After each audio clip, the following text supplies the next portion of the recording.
Hello and welcome back to the channel, Implied Investing. Today I got something good for you.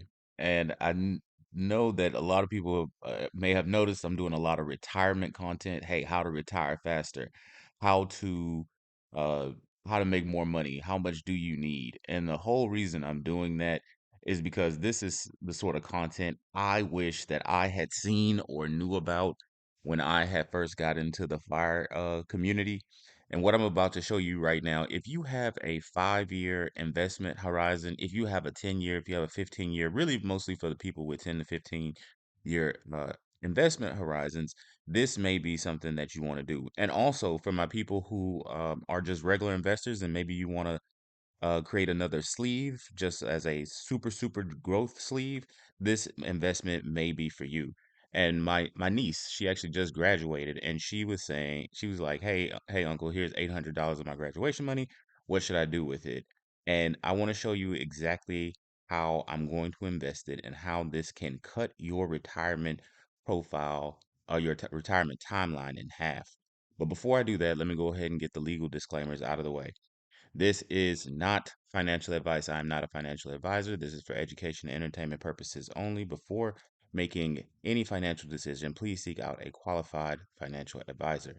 With that out of the way, I'd also like to remind you, please like, subscribe, and leave any questions in the comments. It really does help the channel. But without further ado, let's go ahead and jump into it.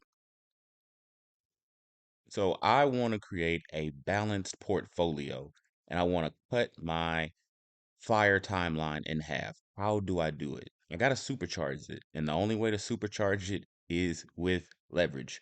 But I just don't want to use leverage. I want to use balanced leverage. Balanced leverage, a very balanced portfolio. I'm about to show you what that looks like. Okay. All right. So here's a traditional portfolio that most people might have. It's VT, which is the entire global stock market. It's QQM, which is the Nasdaq growth. DIA, which is the Dow Jones. It's kind of blue chip value, blue chip sleeve. It's blue chip just real salt of the earth, not a whole lot of tech exposure. And then IWM, which is US small cap at 10%. But I'm going to dive into these a tad bit more and show you exactly what's inside each of these ETFs. And mind you, this is the normal standard ETF. If I looked at somebody's portfolio and they had these, I'd say, hey, you're set. You got it going. You are good. Just wait your 30 years, and let compounding do its job. So how would I balance it? I would have 15% of VT, which is your global core. Like I said, it holds every stock in the world. Doesn't discriminate between winners and losers. As the global economy grows, your portfolio grows. The Nasdaq, well, let's dive into what VT is first before we keep going. VT is 60% US, 38.6% ex-US. So you have all of the US market, all of the global market. It's broken up between 88% developed markets and 12% emerging markets. And this includes large cap, mid cap, small cap across developing emerging equity funds. Um, what I'd like to show you is VT over the past year did almost 30%. That's better than the S&P 500. So there are years where the S&P 500 will do better. There's years where ex-US will do better, but VT gives you the best of both worlds, well, almost the best of both worlds, and you can see it did 29%. All right, moving on to what QQM is it has. I'm just going to go over its top five. You know what these are: NVIDIA, Apple, Microsoft, Amazon, Broadcom. If I listed the top 10, it would just continue to go with the tech giants. Nasdaq is a very tech heavy profile. It's a very tech heavy index uh, without financials. And then DIA, which is the Dow Jones Industrial Average, holds companies like real salt of the earth stuff: Goldman Sachs, Caterpillar, Microsoft, United Health. If I went on for another 10, you'd see even more blue chip companies. You would start to see Johnson and Johnson. You would start to see Pfizer, Visa, just very salt of the earth. These are companies that are going to be here for a while. And last but not least, you have IWM, which is the Russell 2000, gives you access to all these mid and small cap firms, things like Bloom Energy, Credo Technology, Fabrinet.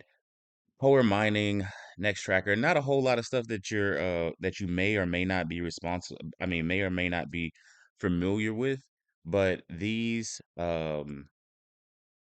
companies are they make up the vast majority of the US stock market, and historically small cap does beat large cap, historically speaking.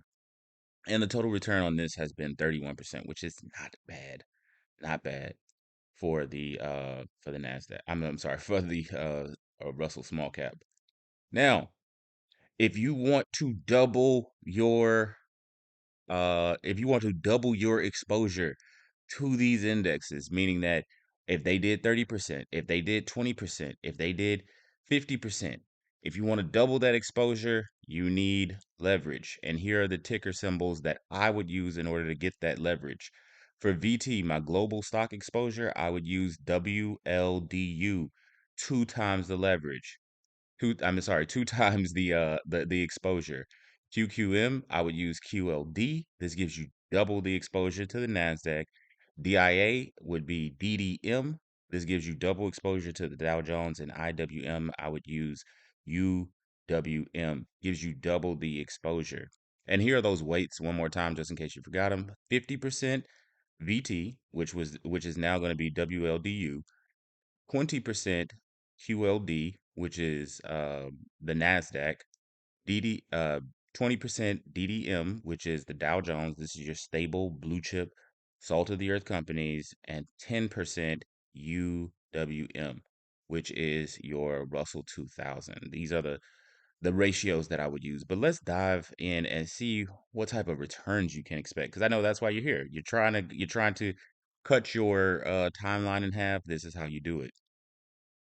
But before I do that, I need to go ahead and let you know that we're going to be subbing WLDU for SPUU because WLDU came out maybe 3 months ago. Doesn't have enough history to run the 5-year testing that I'm doing to show you guys the results. So I'm subbing in a S&P 500 proxy. It's not an exact one for one, but it's pretty close. Okay. So at 50%, 1 year, if you held SPUU, you would have had 53.8% returns. In 5 years, that gives you 151%. With QLD, you would have, in 1 year, you would have had 82% returns. In 5 years, you would have had 209%.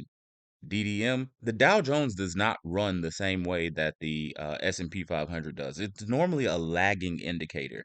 It's probably more reflective of how the real economy is doing.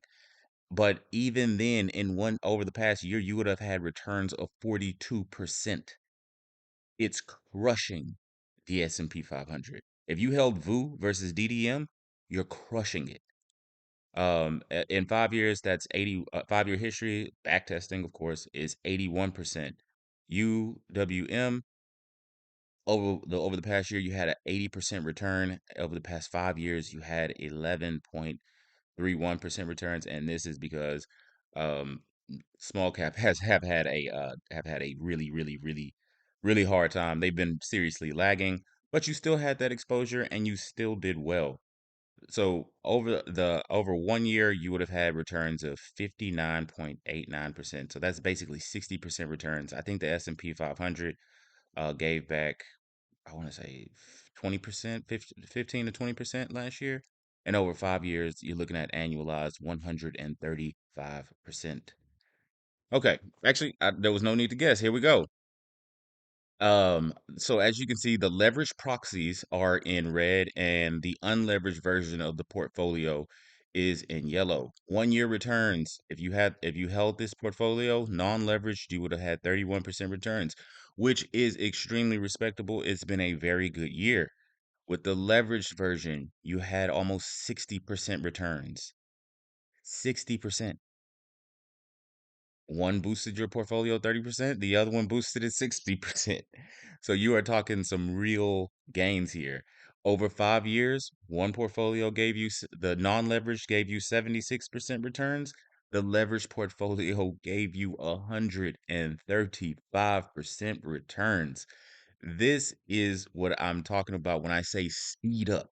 Get to the finish line but there's a way to get to the finish line fast. You could go with the race portfolio, which is the robotics, AI, crypto, energy, and space. You could go with the race portfolio, but if you want something a tad bit more traditional, you could go with this leverage portfolio, and it gets you to the finish line faster. But I need to let you guys know that with our back test, with that historical back test, 1 year you got a 1.89% return uh, capture, and with the 5 year you got 1.78 percent return. Mind you, here's the caveat. Remember, we're using SPUU instead of the VT proxy because the VT proxy hasn't been out for as long. But these are still very close to that 2% that they're targeting. What I do need to tell you, what I do need to tell you, it's all fun and games. You may say, hey, well, I can just double my money. Let me tell you. That's why I said you need at least a 5 to 10 year um, time horizon in order for this to work.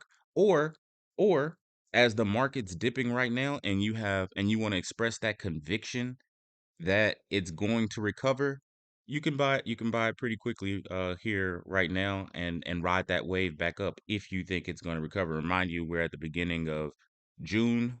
And June, as you guys can see, Friday the markets crashed. Today they may crash some more, but eventually, if you can time where that bottom's going to be, you get into these leveraged ETFs, you can ride it all the way back up at double the speed. But you don't want to be there for that double the decline. Okay, that's also something that you need to know. But I'm about to go ahead and give you this right quick, let you know. There is drag created by the 2x target resets the trading days. It's not over the full holding period, but every day this thing resets because its goal is to provide you 2x leverage exposure daily. So that daily reset, there is a tad bit of drag that may create that 2x discrepancy. Volatility drag, choppy markets can make a leverage ETF underperform a simple 2x estimate, meaning that it's just slightly off tracking the what you call it, slightly off tracking the index. Fees, these fees, most of the ETFs that I listed, the unleveraged versions cost less than um 0.05, right? 0.05 expense ratio. Most of these have a 0.75 expense ratio, a 0.75 expense ratio. So they are way more expensive. They're not one, but they're like 0.75 to I think 0.892 or 82, something like that. But they are more expensive to hold. Mind you, you don't see the expense, you just buy it, but just to let you know, it is more expensive. Compounding paths, smooth uptrends can help. Mean reverting markets can hurt. So if the market is choppy, going up and down, you may lose that direct 2x comparison. The conservative proxy, I already told you guys that the reason the underperformance from my test is because we used SPUU instead of WLDU. And small cap drag. Small cap has been largely underperforming, but you still beat the unlevered version. You still beat the unlevered version. So this portfolio, just to wrap up, this portfolio is for somebody who has conviction over the long term.